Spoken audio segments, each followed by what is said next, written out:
Madam Rajavi, distinguished guests, most importantly, the family members of those who were injured at Camp Ashraf or those who are still at Camp Ashraf.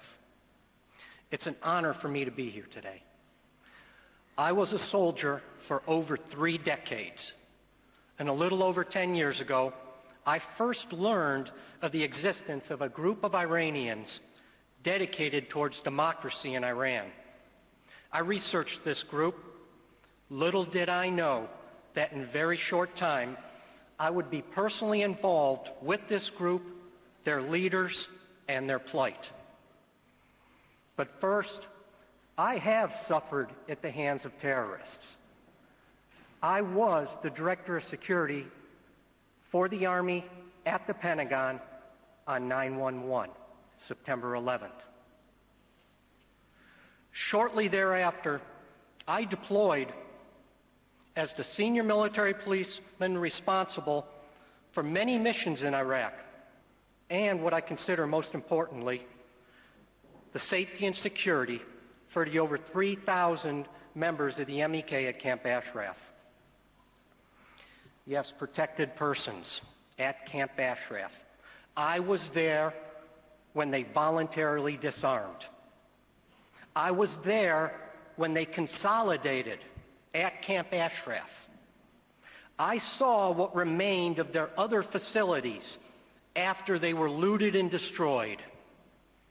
I was there when each and every person of the MEK was biometrically identified, vetted, screened, and individually interviewed. Did we find any terrorists or criminals or undesirables among the several thousand men and women? No. Each was thoroughly investigated, and not one was identified as having any linkage to criminal acts.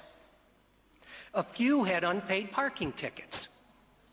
That might seem a little humorous, but I used that to show how thoroughly we investigated each member of the MEK. I really had to step back and wonder as a commander, why are they identified as terrorists? I tried very hard to find some credible allegation, some overt or covert crime, criminal acts, anything as to why this group was labeled in so despairing a way. I could not. My soldiers asked me, "Sir, they support democracy, freedom, and especially equal rights for women."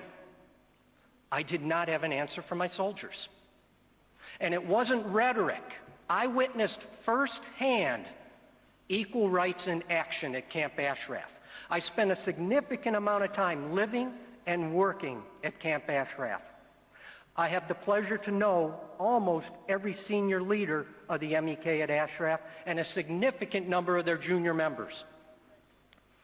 After the vetting process was completed, I brought the message back to Madam Parzai, then Commander, now I refer to as Madam Zora, Mr. Davari, and many of the other leaders, that they were now classified as protected persons under the Geneva Convention, and I was personally charged with their safety and security, a mission which I took very seriously and to this day take very seriously.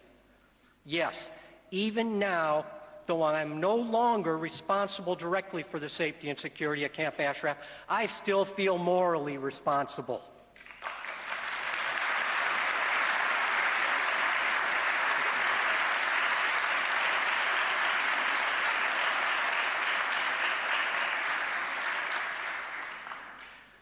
As far back as 2003, everything we asked of the MEK, they complied with.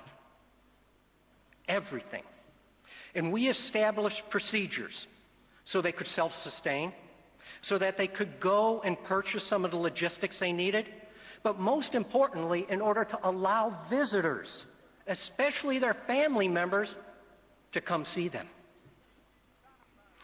Did some of the members of the MEK want to leave during my tenure? Yes, of course. Small numbers. A few just up and left. Others, they were turned over to my forces and we housed them until we could find a disposition be established for where they would go.